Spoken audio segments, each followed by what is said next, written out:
Je suis ravie de te retrouver pour cet épisode de Pas de soucis, qui est une rediffusion d'un épisode qui était sorti en octobre l'année dernière sur la mémoire implicite. J'ai pensé que ce sujet de la mémoire implicite, il méritait une petite révision, parce que comme ça, il peut paraître simple. La mémoire implicite, c'est quoi ? C'est notre passé qui s'invite dans le présent sans qu'on s'en aperçoive. Donc dit comme ça, c'est simple, voire simpliste, mais au quotidien, c'est pas si facile. Combien de fois est-ce qu'on se raconte des histoires pour justifier notre anxiété alors qu'elle n'a rien à voir avec le présent ? Combien de fois on réagit et puis on le regrette sans réussir à s'attraper dans le moment et à amener de la conscience sur le fait que la mémoire implicite est à l'œuvre ? Ce concept de la mémoire implicite, qui est une fonction automatique de notre système nerveux, au service de notre protection, toujours, et pour économiser de l'énergie, toujours, elle infuse nos vies, cette mémoire implicite. Et comme le disait Carl Gustav Jung, elle la dirige même. Carl Gustav Jung, il disait « Tant que vous n'aurez pas rendu l'inconscient conscient, il dirigera votre vie et vous appellerez cela le destin. » Et ça, c'est tout le sujet de la mémoire implicite en une phrase, dit de très belle façon. Je te souhaite une belle écoute ou réécoute.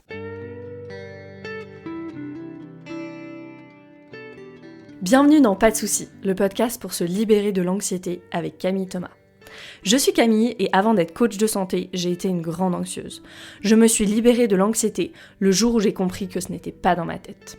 Pas de soucis, c'est le podcast pour celles et ceux qui sont fatigués par tout ce qu'ils ont essayé et qui savent qu'ils ont le pouvoir de guérir de l'anxiété naturellement. Alors si tu veux vivre sans anxiété et que tu as l'intuition qu'on ne t'a pas tout dit, ce podcast est pour toi. Je te retrouve tous les lundis pour explorer les pistes qui te permettront d'accéder au calme à l'intérieur de toi.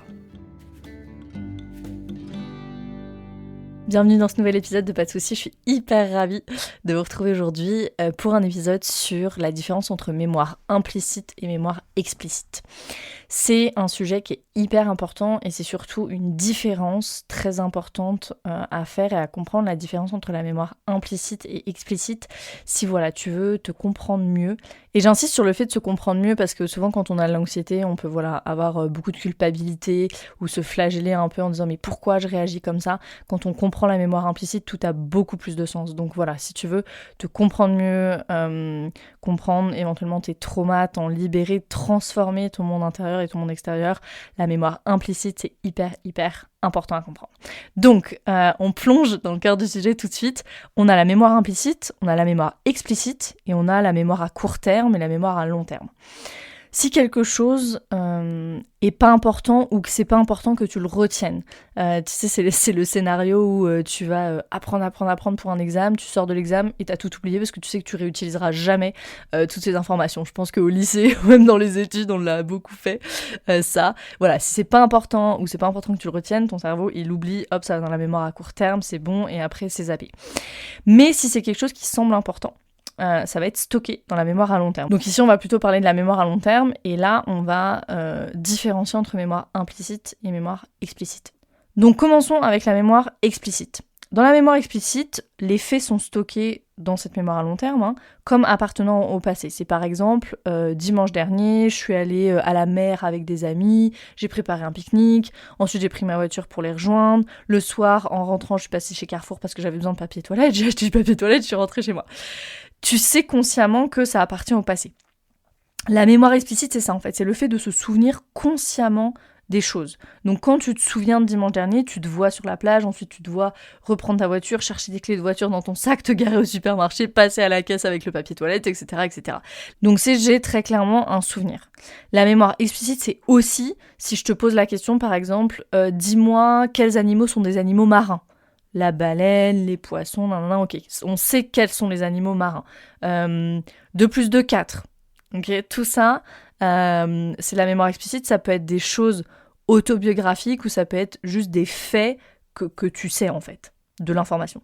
La mémoire implicite, elle est différente. Elle est beaucoup plus ressentie, vécue. C'est plus dans les sensations, en fait, la mémoire implicite. On pourrait la décrire comme les choses dont on se souvient inconsciemment, sans effort. Comme par exemple, savoir faire du vélo, nager. C'est presque difficile à décrire avec des mots, en fait. Si je te disais comment on fait pour faire du vélo, tu pourrais me dire je m'équilibre et je pédale en même temps. Mais moi, là, j'ai du mal à décrire, en fait. C'est un peu difficile à décrire. Ce que tu pourrais me dire, c'est quand est-ce que tu as appris, quelle était la couleur de ton vélo, où est-ce que tu as appris, avec qui, quel âge tu avais, etc. Ça, c'est de la mémoire explicite. Mais le fait de savoir comment faire du vélo, ça a été stocké dans la mémoire implicite plutôt comme une sensation. Et il y a plein de choses qu'on retient comme ça, tristes ou joyeuses, dangereuses ou sûres, et ça nous sert bien. La mémoire implicite, elle peut être à notre service ou à notre disservice, on dit en anglais, on va voir la différence. Mais la mémoire implicite, typiquement, c'est aussi, tu sais, ces trajets, un trajet qu'on fait tout le temps, et j'arrive chez moi et je sais même pas comment je suis arrivée chez moi en fait. Pourquoi? Tu sais pas comment t'es arrivée parce que tu sais conduire, tu connais le trajet et du coup en fait tu pensais à autre chose et t'étais en pilote automatique. Et ça c'est la chose super intéressante d'ailleurs avec la mémoire implicite. Tu peux retenir quelque chose que ton cerveau estime important sans avoir à y penser. Ce qui est absolument génial parce que si à chaque fois que je me mets au volant de ma voiture il faut que je réapprenne à conduire, ça va être un peu compliqué. Donc maintenant, pourquoi mon cerveau déciderait que c'est important sans que j'aie à prendre la décision consciente de m'en souvenir? C'est ça la question. Si la mémoire implicite, c'est le fait de retenir sans effort conscient ce que mon cerveau estime qui est important, qu'est-ce qui fait que mon cerveau décide que c'est important? Ça peut être 3 choses principales, ou en tout cas moi j'en ai sélectionné 3. Ça peut être si tu le fais souvent, et tu le fais tellement souvent que t'as pas le temps de le réapprendre à chaque fois. Donc c'est ce que je viens de dire avec le fait de conduire par exemple. Ça peut être aussi, peut-être que, je sais pas, quand vous prenez votre douche par exemple, vous avez les étapes, vous savez exactement ce que vous faites, ou quand vous vous mettez au lit, vous avez vos étapes aussi et vous réfléchissez pas en fait. Donc ça peut être, voilà, je le fais tellement souvent que c'est super important. Ça peut être aussi super important, la deuxième chose, c'est quand il y a une grosse charge émotionnelle. Alors, bonne ou mauvaise, hein. Bonne, ça peut être la naissance d'un enfant, un mariage, mon diplôme, si je suis entrepreneur, le premier client que j'ai signé, etc., etc. Donc, quand il y a une grosse charge émotionnelle, donc si tu veux te souvenir de quelque chose, ressens des émotions fortes. Par exemple, si tu es entrepreneur, quand quelque chose se passe bien, célèbre à fond, que tu sois entrepreneur ou pas d'ailleurs, mais comme ça ton cerveau il associe ça à une émotion agréable. Donc par exemple voilà, quand t'as fait quelque chose qui te faisait peur mais t'es passé au-dessus, je sais pas moi, fallait que tu fasses ce live sur Instagram et ça y est t'as fait ton premier live sur Instagram, ou quand t'as envoyé ton premier devis, quand t'as fait un appel de vente et que t'as closé la personne, quand t'as créé ton premier programme en ligne, etc. T'avais peur mais tu l'as fait et maintenant t'es soulagé, célèbre à fond parce que ton cerveau il va associer le fait de se sentir bien à cette chose. Et la prochaine fois que tu veux te sentir bien, voilà, par exemple dans mon cerveau, au lieu du chocolat, il va me proposer d'aller gagner de l'argent ou d'aller m'entraîner à la course à pied ou tout autre objectif que je me suis fixé et que j'ai à un moment atteint, même si c'est pas mon objectif, mon gros objectif final, mais des steps en tout cas que j'ai atteints et que j'ai célébré et donc du coup que j'ai chargé émotionnellement de façon positive. Donc célèbre. Voilà une raison vraiment scientifique là de se célébrer. C'est pas juste vaudou, c'est vraiment pour associer une charge émotionnelle positive à quelque chose qui te fait avancer dans la direction où tu veux aller. Une troisième raison pour laquelle mon cerveau peut estimer que c'est important de retenir, c'est des choses que je ressens souvent. Par exemple, j'ai parlé du chocolat là, juste avant. Par exemple, quand je mange du chocolat, je me sens bien. Prenons cet exemple-là. Donc, mon cerveau, il se dit, quand Camille veut se sentir bien, je vais lui suggérer le chocolat. Donc, cette association émotion-mémoire implicite, elle peut être utilisée à notre service, hein, quand on célèbre, là, avec l'exemple que j'ai donné, par exemple. Donc, on va associer finalement nos objectifs à une charge émotionnelle positive, donc génial. Mais bien sûr, elle peut se retourner aussi contre nous. Peut-être que le chocolat, c'est plus dans cette catégorie-là. Je sais pas, bien que le cacao ait plein de bienfaits.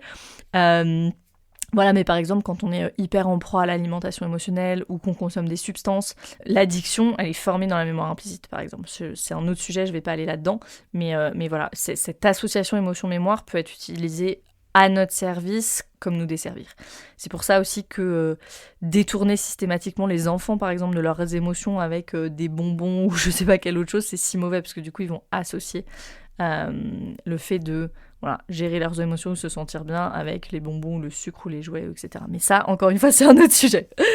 Ce qui est important à comprendre ici, c'est que ni le cerveau, ni l'esprit ne peuvent simplement créer des souvenirs comme une caméra le ferait, comme une caméra qui fait un film, en fait. C'est pas comme ça que ça se passe.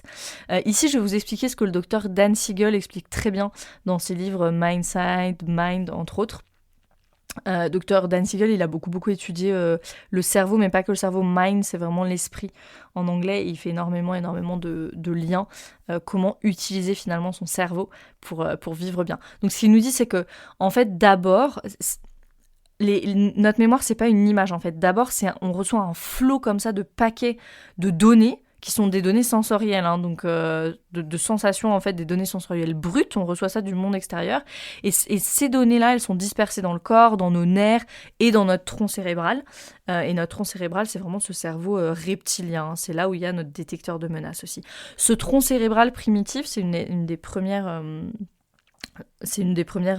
partie du cerveau du point de vue de l'évolution, et c'est celle encore une fois qu'on partage avec les reptiles, hein.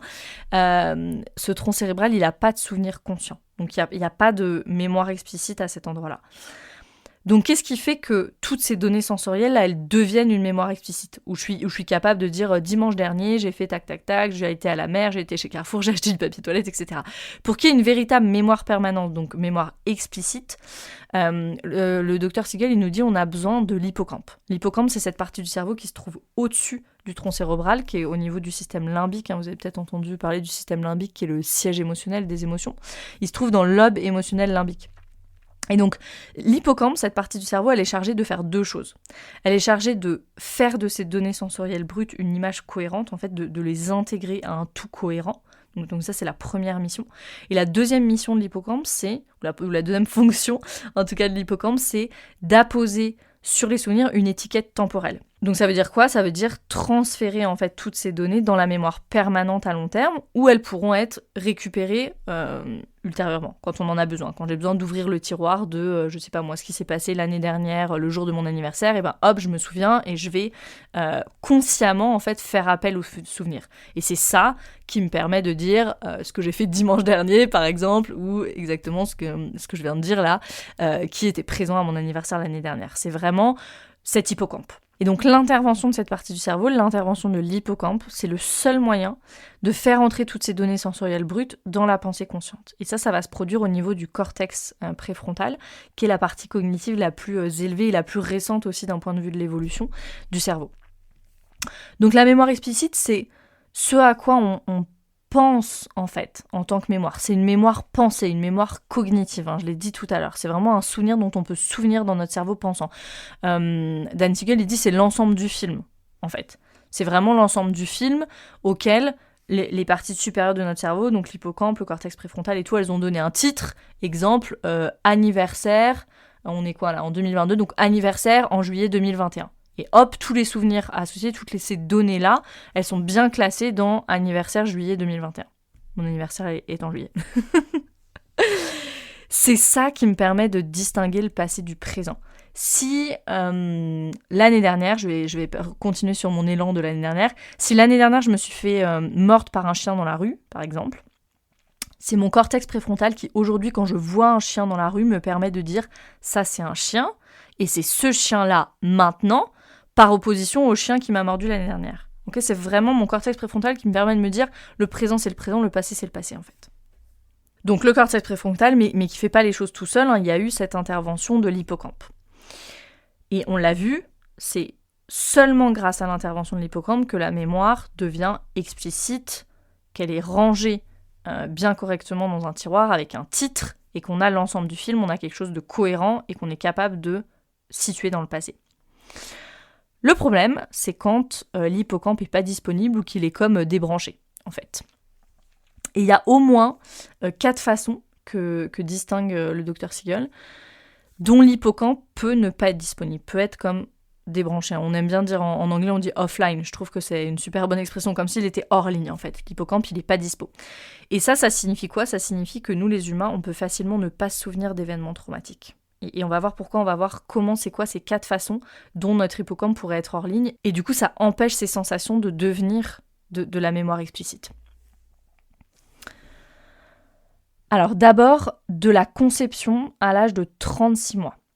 Même chez un enfant en parfaite santé qui a un attachement sécure, voilà, où tout va bien, ses parents sont là, etc., l'hippocampe ne fonctionne pas encore. jusqu'à 36 mois. Il n'y a pas assez de myéline en fait pour que ça fonctionne, donc l'hippocampe il est tout simplement pas en ligne encore avant 36 mois. Donc les événements qui se produisent même au cours des 45 premiers mois, on dit, de la vie, ils deviennent pas automatiquement des souvenirs conscients.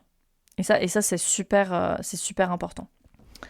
Si je reprends l'exemple du chien, mettons que à 6 mois je me suis fait mordre par un chien, et puis à 2 ans je suis à nouveau mordue par un chien, toujours sur la main par exemple. Je vais avoir un sentiment de peur en fait quand je vois des chiens. Je vais avoir même peut-être une sensation de douleur dans mon corps. Je vais avoir des souvenirs, mais tous implicites en fait.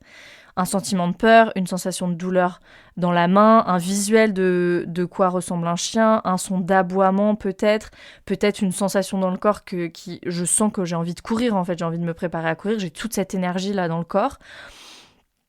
Mais il n'y a pas de choses explicites en fait. Et ça, c'est typiquement la mémoire implicite. La mémoire implicite, en fait, elle est encodée, elle est restée à l'état pur. C'est vraiment juste un ensemble de ces paquets de données sensorielles, là, de mémoire corporelle, en fait. Il n'y a rien de mémoire corporelle brute et inconsciente. Il n'y a rien qui a été porté à la conscience, en fait. Dr Siegel, il nous dit, sans hippocampe fonctionnel, les données, en fait, elles sont éparpillées dans le corps. Donc, là, si je reprends mes 2 incidents de morsure à l'âge de 6 mois et à l'âge de 2 ans, il n'y a aucun des 2 incidents qui a été intégré dans un souvenir conscient qui soit cohérent. Et ils n'ont pas eu cette étiquette temporelle dont je parlais tout à l'heure. En anglais, on dit time tag. Il n'y a pas eu cette étiquette temporelle. Et donc, qu'est-ce qui se passe pour cette personne quand, voilà, je sais pas, en tant qu'adulte, 20 ans plus tard, elle voit un chien? Eh ben, elle a peur et elle sait pas pourquoi. Et elle n'arrive pas à se raisonner, elle sait pas pourquoi. Elle entend même peut-être un chien aboyer sans le voir et son cerveau il va récupérer le souvenir que la personne a du chien, mais de façon générale en fait. Elle n'est pas capable de dire ça c'est ce chien en particulier dans le présent et c'est pas celui qui m'a mordu dans le passé. Elle a peur des chiens, elle sait pas pourquoi. Et c'est super intéressant, je fais une petite digression ici, le fait que les données soient éparpillées dans tout le corps. Je vais juste prendre le mot anglais ici. Se souvenir en anglais c'est remember. Donc et member, les membres, c'est comme ramener tous nos membres ensemble en fait. Se souvenir, c'est ramener toutes ces données qui sont éparpillées dans le corps de façon pas du tout cohérente. Et le fait de se souvenir, de ramener dans la mémoire explicite, c'est vraiment ramener le tout, ramener toutes ces données dans un tout qui soit cohérent. Donc c'est super intéressant en anglais. Le mot lui-même parle vraiment. Nous, c'est pas ça en français, mais c'est super, super parlant. Remember, je remembre, en fait. Et le truc qui est vraiment, vraiment important à retenir ici, en fait, la leçon la plus importante sur cette intégration des souvenirs, c'est que quand je suis dans la mémoire implicite, la personne qui s'est fait mordre, là, à 6 mois, à 2 ans, elle a pas l'impression que ça vient du passé. En fait, quand elle entend un chien, elle a peur. Point final, elle se dit pas « Ah oui, j'ai été mordue à 6 mois, à 2 ans » ou « Oui, les chiens... » Non. Simplement, j'ai peur et je me prépare à courir, sans réfléchir. Je prends quelques secondes de cet épisode pour t'annoncer que j'accueillerai 16 nouvelles personnes en coaching à partir de fin octobre. Si tu veux accomplir des choses, que tu as des projets ou que tu sens que tu as besoin de changements profonds dans ta vie, mais que tu as la sensation qu'une force invisible te retient, que tes efforts ne paient pas, peut-être que tu as déjà fait un bout de chemin toi-même, mais tu sens que tu butes sur des sujets qui reviennent tout le temps, que tu es anxieuse et que tout ça te donne l'impression de fonctionner mais pas de vivre pleinement, alors ce programme est pour toi et je t'invite à rejoindre la liste d'attente. Je vais partager très bientôt tous les détails du programme et des super bonus aux personnes qui auront rejoint la liste. J'insiste sur le point de la liste d'attente parce que j'ai beaucoup de demandes et j'enverrai les infos vraiment qu'aux personnes qui sont sur la liste. Je me réjouis immensément de pouvoir t'accompagner et on retourne à notre sujet du jour. Deuxième cas de figure où l'hippocampe peut être comme débranché hors ligne, c'est au cours de ces fameux 45 premiers mois de développement là, dont j'ai parlé tout à l'heure. L'hippocampe il peut être endommagé au cours de ces 45 premiers mois de développement. C'est pour ça qu'on parle aussi des traumatismes du développement. Si un nourrisson ou un jeune enfant, il est soumis à des expériences effrayantes répétées, par exemple, il y a des adultes hostiles dans la maison, voilà, il y a pas cet attachement sécure, la neurologie du tronc cérébral, elle est suffisamment perturbée pour que ça nuise au développement après des lobes cérébraux supérieurs. Donc en fait, c'est d'abord voilà, le tronc cérébral primitif comme ça qui se développe, puis après tout se développe au-dessus. En fait, tous ces lobes cérébraux supérieurs, en fait, c'est juste des excroissances de notre tronc cérébral. Donc si c'est déjà endommagé au niveau du tronc cérébral, et ben après ça a des répercussions sur les lobes supérieurs. Et du coup, on l'a dit tout à l'heure, qu'est-ce qu'il y a au-dessus du tronc cérébral ? Il y a l'hippocampe notamment. Et l'hippocampe, cette partie du cerveau qui a pour mission de mettre ces données sensorielles là dans un tout cohérent et de faire qu'on peut avoir cette mémoire explicite. Donc, et l'hippocampe peut être du coup gravement endommagé au point qu'on ait comme ça des peurs irrationnelles et dont on n'arrive pas à sortir et qu'on comprend pas, en fait. La bonne nouvelle, c'est qu'on peut réparer à tout âge. On va le voir après. Troisième cas de figure, ça peut être après l'âge de 3 ans. Donc 45 premiers mois, c'est ça à peu près. Et après l'âge de 3 ans, même si l'hippocampe se développe bien et qu'il y a un traumatisme après l'âge de 3 ans et à tout moment de la vie, en fait, ça inonde le corps de tellement d'hormones du stress que ça peut débrancher à nouveau, en fait, comme éteindre, rendre hors ligne cet hippocampe. Si on sécrète massivement du cortisol, en même temps, on sécrète massivement aussi de l'adrénaline. Donc si on a en assez grande quantité de l'adrénaline et du cortisol, en fait, ça désactive temporairement l'hippocampe. À long terme, ça peut même tuer les cellules de l'hippocampe. Il y a des études qui ont révélé, notamment il y a une étude de l'université de Washington, mais il y en a eu plein d'autres avant qui montrent, bon ça a été des études sur les animaux malheureusement, mais qui ont montré que le stress, il modifie en fait les propriétés des neurones de l'hippocampe. Et il y a d'autres études, cette fois humaines et animales aussi, qui ont montré que le stress réduit carrément le volume de l'hippocampe. Donc en résumé, l'hippocampe, quand il y a stress intense, l'hippocampe, il fonctionne pas bien ou pas du tout. Et on s'en souvient, c'est cette partie du cerveau qui permet d'étiqueter les souvenirs dans le temps. Et du coup, l'événement n'ayant pas d'étiquette dans le temps, il peut être réactivé à tout moment, sans conscience de notre part, par la mémoire explicite. Ça pourrait expliquer les flashbacks aussi, par exemple. Et puis une quatrième chose qui peut faire que l'hippocampe est désactivé comme ça, c'est la dissociation. Donc une personne, pendant un événement traumatique, elle peut se dissocier pour éviter de vivre le moment et pour pas s'en souvenir. Siegel il nous dit, on peut vraiment diviser son attention. Ça, on est capable de faire ça. Nous, les humains, par exemple, vous faites agresser. Je suis en train de me faire agresser et je me concentre sur un lieu que j'aime, par exemple. Je me débranche, en fait, et je me concentre sur un lieu que j'aime, par exemple, j'en sais rien, une belle plage. À ce moment-là, c'est vraiment comme si j'ai désactivé mon hippocampe. Mais malheureusement, on peut pas bloquer le codage et la mémoire corporelle, ces données sensorielles brutes, en fait. On peut pas bloquer le codage implicite. Donc on va avoir bloqué la mémoire explicite, mais pas l'implicite. Mettons que votre père ou votre mère vous ont abandonné, blessé, ignoré. C'est complètement illogique. Et là, la question, c'est comment est-ce que je donne du sens à quelque chose qu'on n'a pas ? Or, la partie de notre hippocampe, qui est le narrateur de nos histoires, elle est dans l'hémisphère gauche du cerveau. Mais elle doit faire appel à l'hippocampe de l'hémisphère droit. Donc l'hippocampe, il est entre l'hémisphère gauche et l'hémisphère droit, d'accord ? Donc, et c'est important, ça c'est cette fameuse intégration, mais je referai un épisode plus tard là-dessus sur l'importance de l'intégration au niveau du cerveau. Cet hippocampe dans l'hémisphère gauche, il doit faire appel aussi à l'hippocampe de l'hémisphère droit pour pouvoir stocker des données autobiographiques. Donc mettons que, je sais pas moi, votre père a bu, il vous a attaqué, vous vous êtes dissocié et vous avez pensé à la plage. Et vous vous retrouvez des années plus tard chez votre psy qui vous demande alors vous avez ressenti quoi ? Est-ce que vous étiez terrifié par vos parents ? Et donc votre narrateur de l'hémisphère gauche, il veut coopérer, donc il appelle le côté droit, l'hémisphère droit, il dit il y a des sentiments de peur vis-à-vis des parents là-bas, et le côté droit il dit rien ici Camille, que du sable et de l'eau.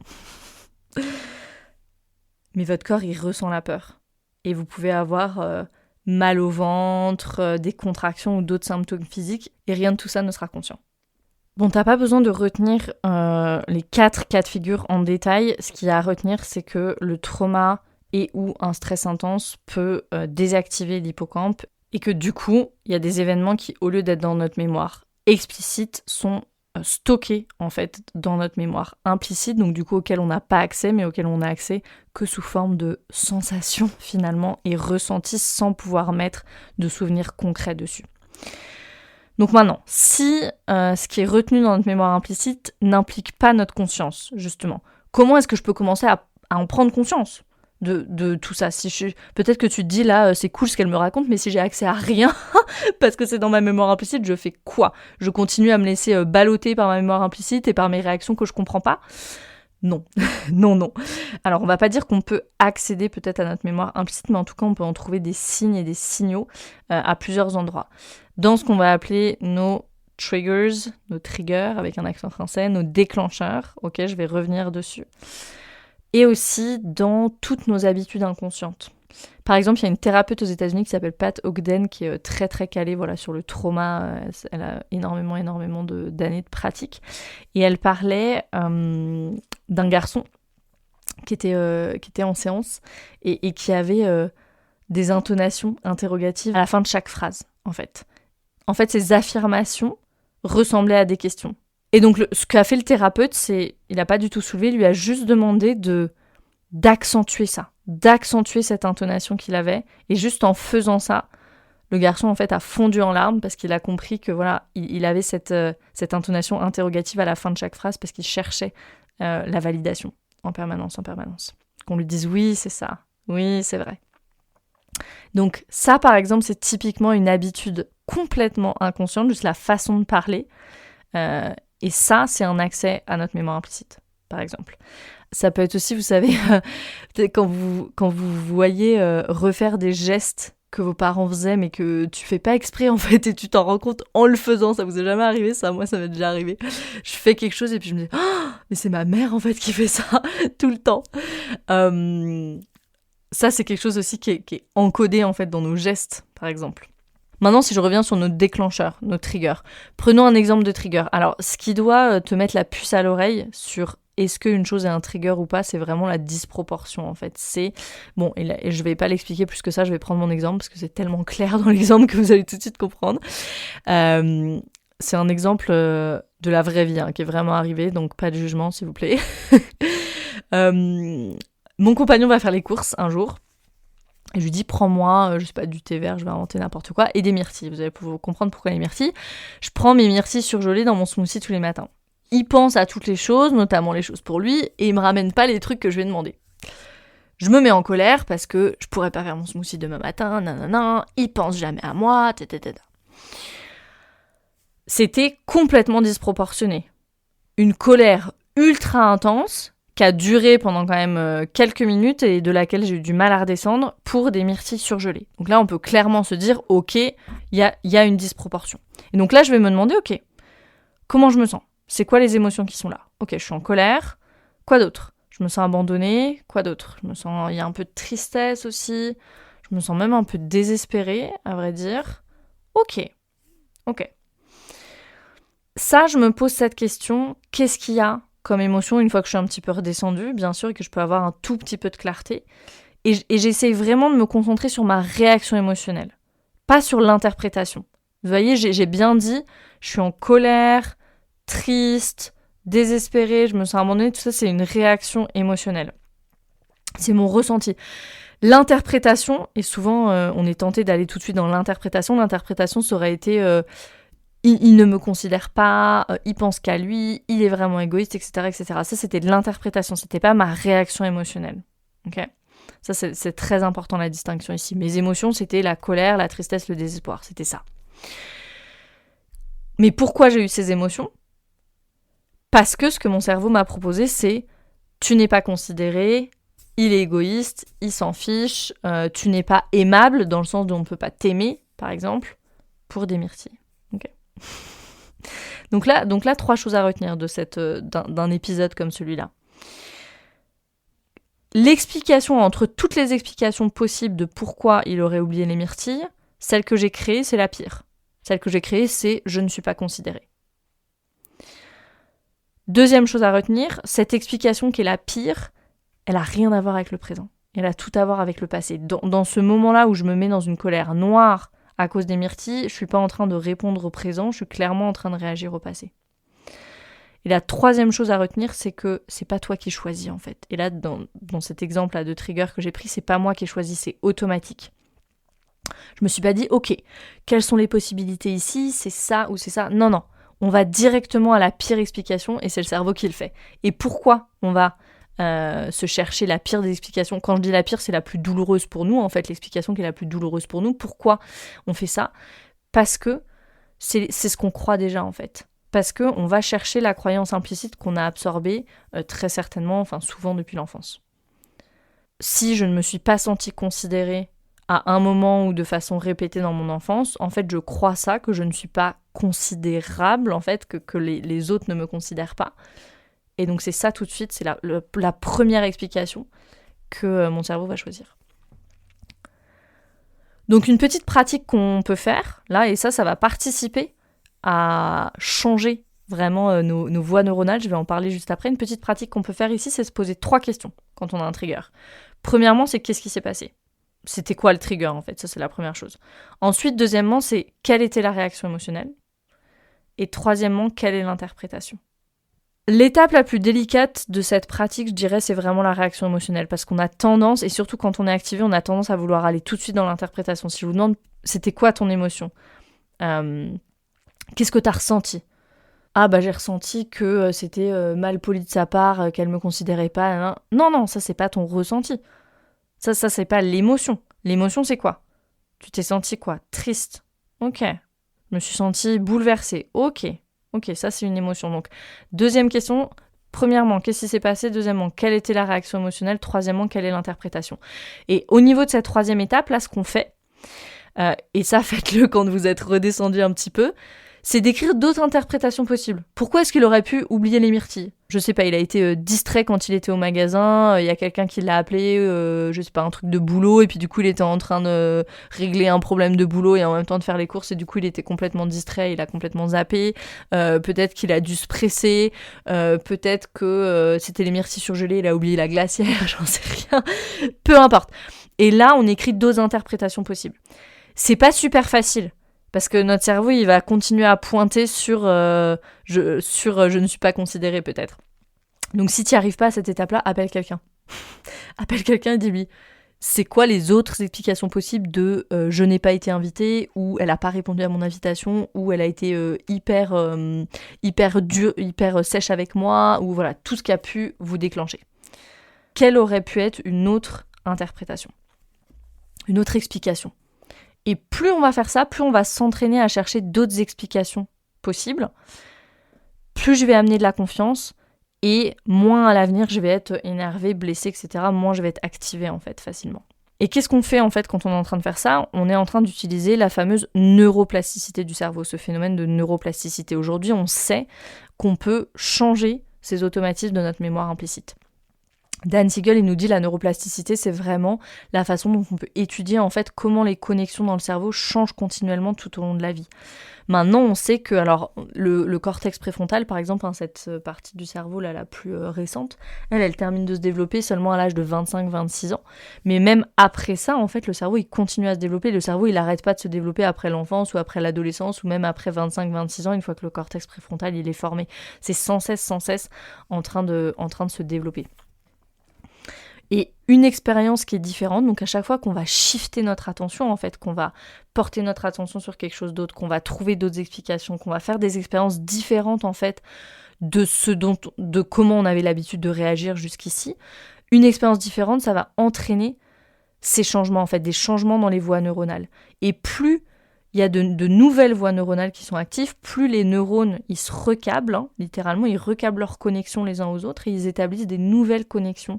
On dit des connexions synaptiques, donc c'est des nouvelles voies neuronales en fait qui se forment et qui nous permettent de réagir différemment de plus en plus facilement.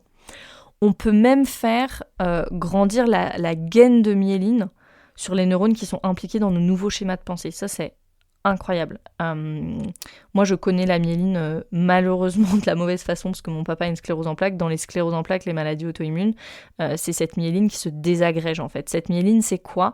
C'est une gaine en fait autour de certaines fibres nerveuses. C'est une substance graisseuse. Il y a aussi des protéines. C'est lipidique et protidique en fait.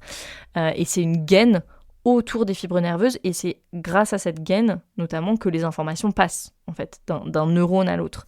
Donc c'est ultra puissant ça en fait. En faisant d'autres expériences et en détournant notre attention de nos anciens schémas de pensée, en nettoyant nos croyances, en adoptant de nouvelles croyances, etc., on fait littéralement grandir la gaine de myéline sur les neurones qui sont impliqués dans les nouveaux schémas de pensée. Donc, les neurones qui sont impliqués dans nos nouveaux schémas de pensée, ils vont communiquer l'information de plus en plus rapidement et de plus en plus efficacement grâce à cette myéline qui est de plus en plus présente. Et au contraire, nos anciens schémas de pensée, nos anciens schémas cérébraux qu'on veut plus répéter parce que c'est eux qui nous causent de la douleur émotionnelle, eux, ils seront plus aussi myélinisés. Donc c'est extraordinaire en fait. Et vu que nos nouveaux schémas, eux, ils créent davantage de myéline, et ben ils sont de plus en plus, ils deviennent suralimentés en fait, et ils peuvent fonctionner de plus en plus rapidement et avec une efficacité accrue. Ça, c'est juste incroyable.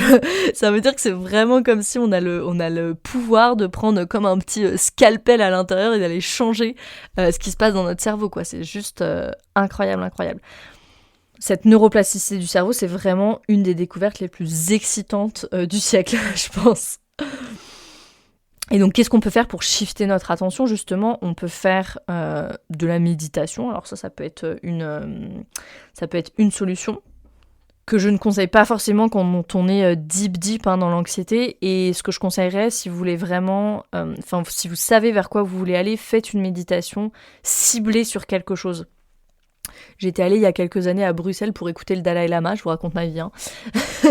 J'étais allée à Bruxelles pour aller voir le Dalai Lama et c'est des rencontres comme ça qui sont organisées un peu partout dans le monde par le Mind and Life Institute. Et ça, c'est un institut dont Mathieu Ricard notamment fait partie. C'est un institut qui étudie scientifiquement la méditation en fait et la pleine conscience, etc. pour voir comment justement le cerveau change, etc. sous l'effet de la méditation. Ils avaient fait une étude notamment, je me souviens, ça m'avait marqué, avec 2 groupes de méditants, des personnes qu'on a fait méditer tous les jours, alors des novices, pas des moines ou je sais pas quoi, des novices il y a un groupe qu'on a fait méditer tous les jours, juste méditer, et il y a un autre groupe qu'on a fait méditer spécifiquement sur la compassion, donc avec un thème. Et les personnes qui avaient médité sur la compassion, on a vu que les aires du cerveau qui étaient liées à la compassion, voilà, les voies neuronales en fait avaient changé, il y avait eu des changements vraiment à ces endroits précis. Donc si vous savez vers quoi vous voulez aller, voilà, peut-être la gratitude ou la compassion, ou voilà, faites des méditations ciblées comme ça. Ça peut être par contre vraiment intéressant. Voilà, tous les exercices cérébraux qu'on peut faire à chaque fois qu'on refocalise son attention. La technique de reconsolidation de la mémoire, par exemple, qu'on utilise dans le travail avec les parties de soi, que moi je fais en coaching, ça c'est très efficace aussi. Tout ça, en fait, ça revient à vraiment exploiter le pouvoir de l'esprit et concentrer le flux d'énergie et d'informations à un autre endroit, en fait. Donc ce que nous dit Dan Siegel, c'est qu'on peut modifier la structure physique du cerveau en fonction de l'orientation de l'esprit. Donc en fonction de là où on dirige notre attention et notre intention. Donc c'est véritablement, quand j'étais en formation de Psyché, on parlait de l'intention comme un laser, c'est littéralement ça. Donc voilà sur la différence entre mémoire implicite et mémoire explicite. J'espère que ça vous aide à vous dire que non, vous n'êtes pas fou, vous n'êtes pas folle, à vous déculpabiliser aussi quand vous avez des sensations peut-être que vous comprenez pas trop ou des peurs que vous comprenez pas trop, ou en tout cas que vous ne liez pas à un souvenir ou à quelque chose de conscient. Vous êtes dans la mémoire implicite, ou quand vous réagissez, là je vous ai donné l'exemple des myrtilles, ça arrive à tout le monde, ok. Quand on réagit comme ça de façon disproportionnée, c'est la mémoire implicite qui est à l'œuvre dans toutes ces situations-là. La bonne nouvelle, c'est qu'il y a ce phénomène de neuroplasticité du cerveau, qu'on peut changer les choses, et on le fait très bien avec toutes les techniques de régulation du système nerveux aussi, parce qu'à chaque fois qu'on régule notre système nerveux, on est dans une nouvelle expérience, on enseigne à notre système qu'on n'a plus besoin de réagir toujours de la même façon. Donc toutes les techniques de régulation du système nerveux et d'autres pratiques et techniques que j'utilise aussi en coaching, ça se fait très bien. Tu as le pouvoir de changer, tu as le pouvoir de te transformer, et j'espère que tu en ressors convaincu encore plus avec cet épisode. Si tu es intéressé par ce travail, rejoins la liste d'attente pour le coaching, et en attendant, je me réjouis de te retrouver dans un nouvel épisode du podcast très bientôt.